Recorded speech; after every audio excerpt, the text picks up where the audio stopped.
Hello, welcome. Welcome. Aubrey Eicher here. Welcome to the Richmond Wellness Studio. There's Rue back there. You can see him. He's chewing on his skunk. One of my clients is bringing in her extra toys from her older dog that's not playing with them, and so he's getting the benefit of all of them. So there's some like really odd ones that you'd never really think of, and he loves them. Like he literally he's just over there chewing. He's like, what are you doing? Hi. So welcome. How are you today? I hope that you're well. Today I wanted to discuss some stress relief, having some fun, and some stress relief techniques. So you've probably been following my feed lately. I had the video last week with Lisa Hazelgrove. We talked about burnout and how you can circumvent / recover from that.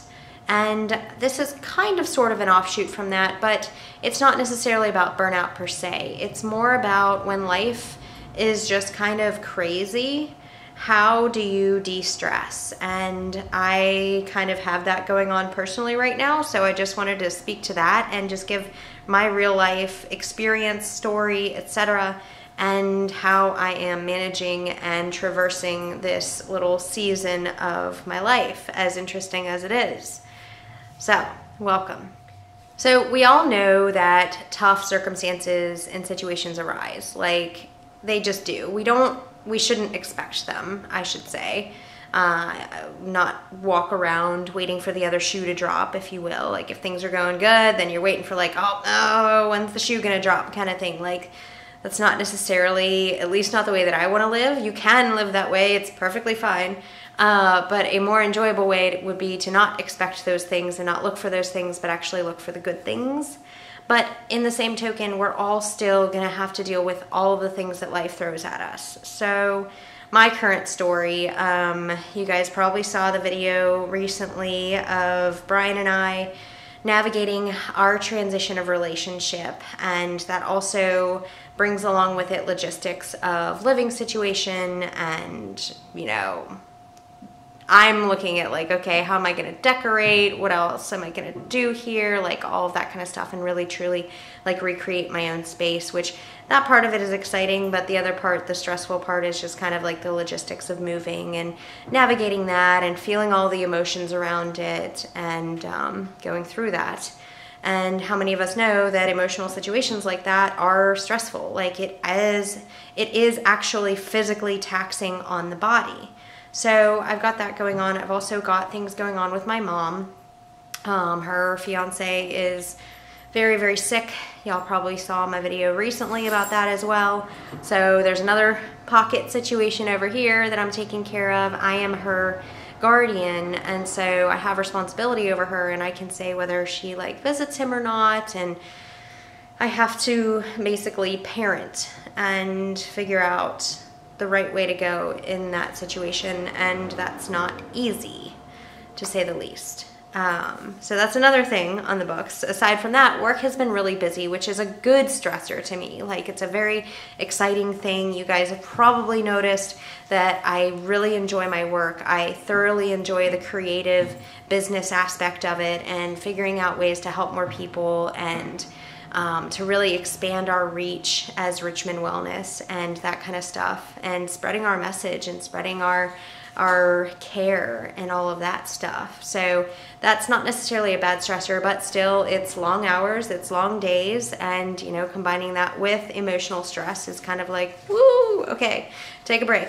And then just, you know, little other things pop up here and there, you know, like the person that where I was parallel parked decided that they were gonna not like love tap my car, which is standard for the city. Okay, I got you. I got a little scrape from your, you know, little license plate cover, but like actually literally you know that you hit my car because there's paint missing. Like little stuff like that where you just have to be like, okay, with all of the other things in life going on, like seriously, you just have to laugh. Like it's literally at that point, it's comical to me. And so that's kind of a couple of the things that I wanted to talk about today. So to put things in perspective, when we're going through a life season that is more challenging maybe than the last one, maybe more challenging than all of the other ones. Okay, we really have to come back to a remembrance that this too shall pass. It's just a wisdom principle.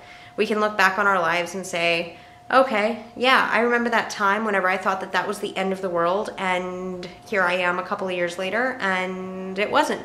So logically, my connection would be that this will probably be okay in the end as well. It might not be an easy process. It might be a kind of painful process, but in the end, this too shall pass, and life will evolve, okay?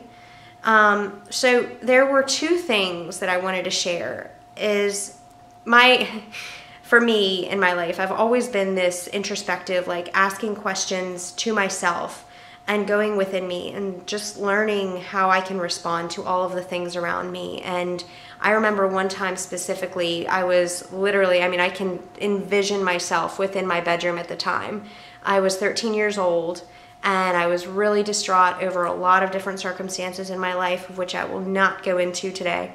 And I just got these two very strong and very empowering messages that, I couldn't have pulled these out of my 13-year-old brain. It just literally came to me.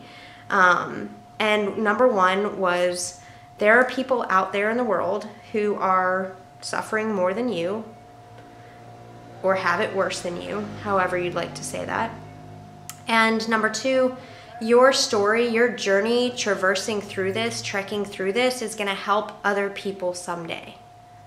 And again, think back, like I was 13.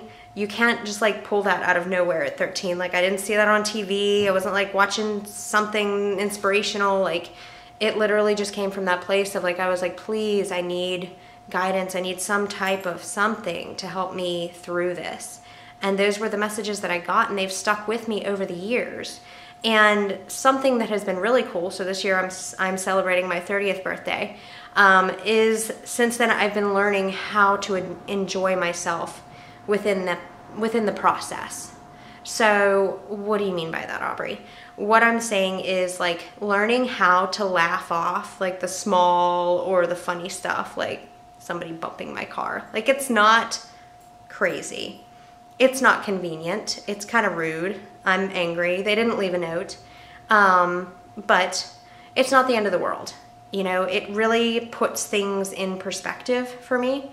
It's like, that's a small thing. I can deal with that. All the other things, they're larger things. And yes, I can deal with those as well. But I need de-stressors along the way. I need a support system along the way. And I need to emote about these things. So the second part of this is like, yes, emote.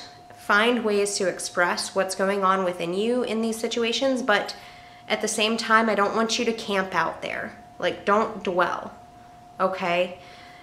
I'm not one, I can't sit in those emotions for a long time. I've done that before, and that's where I got depressed. I got super, super depressed. And it's just one of those things. It's like, okay, this is happening. I can't necessarily change it. I have to accept it for what it is and work with it. And yes, it's still upsetting. Yes, it's still sad or frustrating or upsetting, etc. But my feelings aren't going to change that. So I really have to learn how to work with it. And that's been one of my biggest, since 2015, that's been one of my biggest lessons personally. I've really been focusing on trying to appreciate the process. And with that comes embracing patience. So it's the patience of, I'm definitely, I have self-identified as a fixer. Like if something hurts, fix it. And that's helped me a lot of times in life, but also it can steal the present moment from me because I'm so busy thinking 3 steps ahead that I'm not actually here right now and experiencing this and emoting and going through all of those things that really I should in order to be healthful, because you can't just stuff emotions and not think that they're gonna sprout up later, right? It's important for us to unpack these things and get them out and find constructive ways to work with them and move through them. So no immediacy, but patience, an embrace of patience, an embrace of the process, an embrace of learning and growing. and looking for the good things. Like, what are the good things in this situation? What is this teaching me? How is this helping me to become a better person? Maybe it's more compassion. Maybe it's more productivity. Maybe it's more loving or caring or etc. You know, what are the higher levels of humanity that we would all like to strive for, but we don't always show up as? How is this teaching me those things? That's what I would say there, is to really find ways to put your hands to good, constructive stuff. I really want to emphasize practicing a self-care philosophy, because a lot of times we can get sidelined by these situations. Maybe it's with family or friends or a significant other or something else. Maybe work goes awry and we are left with ourselves, and we really have to come to ourselves and say, like, okay, how am I taking care of myself? How am I still taking care of myself within this situation, within these circumstances? And I really want to make a notion to be kind to yourself. You know, a lot of us are super hard on ourselves. Some of us are too kind on ourselves, but I'm not speaking to you right now. I'm talking to you who ruminate over the troubles, the failures, the situations, all of those things, maybe what you could have done differently, or et cetera, et cetera, et cetera. Like, please be kind to yourself. What would a kind person say to you? How can you change how you're working with yourself in order to, instead of condemning yourself, building yourself up? And it's not like this, woo, frou frou, like, hey man, good job. Be real. I mean, if you messed up, you messed up. If you did something wrong, if you hurt somebody else, like, own it. But at the same time, then come back to yourself and say, okay, how do I make this better for next time? What do I learn here? Hey, I'm human. I'm gonna mess up. This is gonna happen. Maybe I didn't respond the way I needed to, or maybe I didn't respond the way I wanted to. But all right, I can't change the past, therefore I shouldn't keep reliving it or keep punishing myself for it. I probably already have consequences from however or whatever I did. So how do I now create change for the future? Okay, it's a different perspective, small but very, very important shift. Practice and try to really develop your own self-awareness. So I've been talking about this a lot lately with my clients, and then also it's coming up in my videos and coming out of me, is really working to know yourself and to work with yourself well. Again, like, if I'm your friend and I'm always beating you up, you're not gonna wanna hang out with me, right? If I am myself and I'm always beating myself up, I'm probably not gonna wanna sit in whatever situation that I need to face and actually process it. Right? That's whenever people start like running away from stuff and using coping mechanisms to numb out. So how can you be that person who you're like, okay, how do I work with myself? How do I facilitate good, positive, constructive change in life? Finally, some practical ideas. Practical ideas in terms of stress reduction, in terms of self-care. Number one is exercise, but exercise in a way, move your body in a way that brings you enjoyment. So this might be yoga, it might be dance, it might be trying out a new class. I have yet to go to a Pilates class. It is on my agenda. I have spoken with 2 Pilates owners, Pilates studio owners within the past 2 weeks, and I was like, I'm so sorry, I have not taken a class yet. That's on my agenda. Maybe it's just trying something different, you know, Tai Chi, gosh, you can pull anything out of the air. Aerial yoga, go take a pole dancing class, like just something that's fun. Take a dance lesson, you know, learn salsa, learn ballroom dancing, anything. Something that would be of interest to you. I mean, you could just go for a walk, you know, in a place that you really, really enjoy. Maybe a neighborhood or a park or a hike. You know, what's something that you could really pull some enjoyment out of? Maybe it's a bike ride, okay? What's something that you've wanted to do? Go kayaking. Go take a surfing lesson. Go do something, but move your body. Next, I would take a trip. And this is even if it's just for an evening, okay? I mean, like, drive out of town for an hour, find a park. We're in Richmond, and Lake Anna is about, give or take, an hour, okay? Where's a place that you haven't been to before that you could just go and explore and get a different environment, get a different perspective, different things for your eyeballs and your senses to take in, to put you in a different state? Maybe you should take yourself out on a date and just like care for yourself really nicely. Is there a restaurant that you've wanted to go to? I don't care if you're single or if you're dating or if you're in a relationship or if you're married. Like, you can still take yourself out on a date. I'm a fan. I'm excited about taking myself out on a date. I've already planned one for my birthday. And I might have some girlfriends that join me for that one, or I might just go myself and enjoy it. So take yourself out on a date. Don't be afraid to ask for a table for one or go to a movie alone. Just do stuff that you enjoy. You can be your own best friend, and you can also be your own worst enemy. So choose the path of best friend,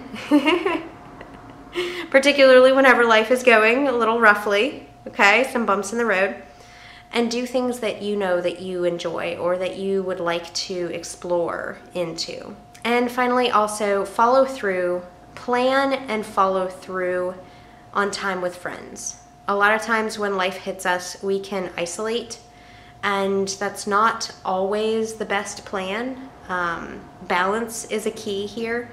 Don't necessarily spend all your time with everybody else where you're not thinking about what's going on at all and not processing it, but also don't sit in it for so long that you're not enjoying life. You know, plan something fun with friends or have them plan something for you. Say like, hey, hi, I would like some assistance here. I've got all of this stuff going on. Can you please plan something? It doesn't have to be extravagant. Just use the wonderful power of asking for help. And that's something that I've been learning about recently too, is just being open and saying, you know what? I've got limited bandwidth right now. I need your help. I need you to do this for me. If you can do that, I would appreciate it. That would be wonderful. Here's where I'm at. This is why. And more often than not, again, if they're friends, if they're colleagues that care about you, they will help. So I know a lot of people, and I've been one of them in the past myself, is like, we feel like we need to be this strong person that can't ask for help when we're human too, and nobody's an island. We suck as islands. Absolutely suck. So ask for help. Stick with your friends. Stick with your family. Do all of the things that you can to alleviate the stress while you are traversing through difficult situations, and really seek to find ways to enjoy the journey, enjoy the process, and learn and grow through it so that on the other side of it, you have positive things from it, okay? So I hope that you have a great week. I look forward to talking with you soon. Leave me your messages, your comments, questions, anything that you'd like to discuss in pertaining to this, and I'll look forward to talking with you soon. Bye.